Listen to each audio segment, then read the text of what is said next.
Trade Union Federation, Fedusa, is calling for a restructuring of the fuel levy. It says it has noted with dismay, of course, the latest fuel price increase. Now, Riefdah Ajam is joining us now, and she's the Fedusa General Secretary. Thank you so much for your time, Riefdah. I'm going to ask you just for a sec, for about 10 seconds. Let's talk about the win by Banyana before we even get to serious matters. We are completely behind the absolute stunningness and what has been playing out today by our females demonstrating the tenacity and showing what is possible. So the positiveness and the hype that we are seeing now, let's hope that it's going to continue and that we will be able to, during this Women's Month, demonstrate what we can achieve ultimately. So absolutely, Fedusa all the way behind Banyana. Thank you very much for engaging with us on that one. But let's go to serious matters now. You are very unhappy with the latest fuel price increase. Tell us about that very briefly.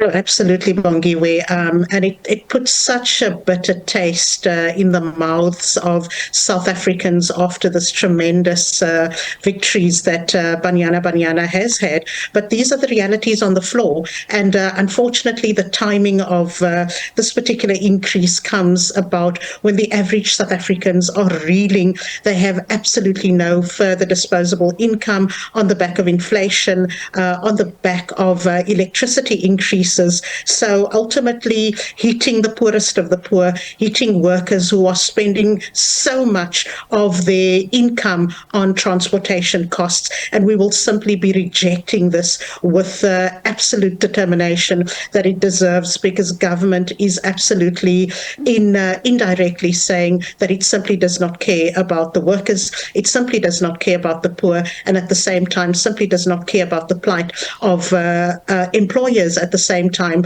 small, medium and micro enterprises who are battling to survive as we note all these variables in the economy. So one of the things that government continues to say in this particular regard, though, is that these are external factors that are beyond its control. So how then do they begin to cushion the blow? Because we've seen some of the efforts that were put in the past. Did those yield any result in your view? Absolutely not. It's too little. And at the same time, government must not sidestep its responsibilities. We have heard about the external factors. We are aware of those external factors. But government at the same time is also responsible, Bongiwe, for some of the turbulence that is happening. We take a look at the state of Eskom. We are paying for services and we are still subjected to load shedding. The state of SOEs, many of those that is known. So what is government doing to remedy these matters? It cannot rubbish its responsibilities. There are other elements that can be done. And ultimately, when we are looking at the notion of a developmental state, government certainly must do more to be able to balance its priorities of economic development and at the same time its social responsibilities.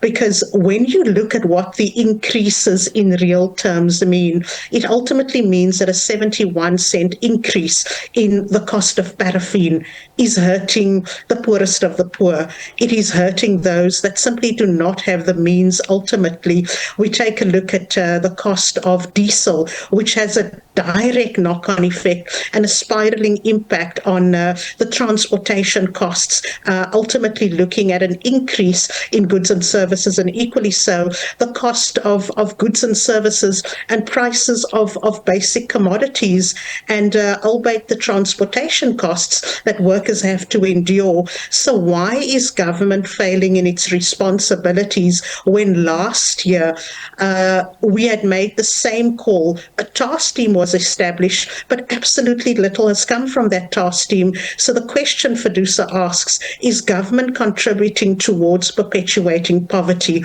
in this economy? Very briefly then, in about 20 seconds, you say that government needs to restructure its fuel levy. Let's talk about that very briefly. What do you mean? Absolutely. Well, the restructuring is looking at various elements. We know for a fact that around about R6.10 to R6.15 of the very price of fuel goes towards taxes. Now, those taxes, what is government doing? We are looking at the general fuel levy, and we are also looking at the road accident fund.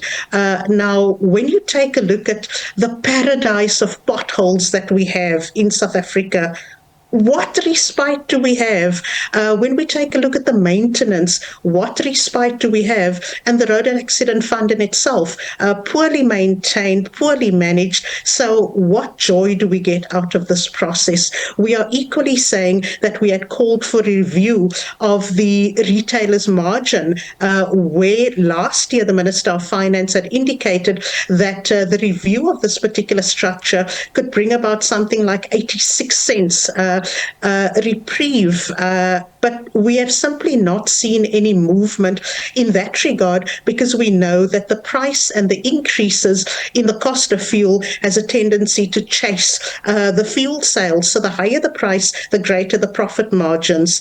The task teams that have been put in place have yielded absolutely no results. So government, once again, turning a blind eye and literally showing a middle finger to the working class and the poorest of the poor. So it cannot shelve its responsibilities and continue to pass on hardship towards those that are paying their taxes. Riefdah, let me thank you so much for your time this evening. To appreciate it. That is Riefdah Ajam, Fedusa General Secretary. Let's take a short break. When we come back, we talk about what the responsibility is of influencers or content creators who are filming themselves at the gym. Must they show the people who are not interested in being filmed? What right do you have if your visuals are doing the rounds on social media and you did not consent?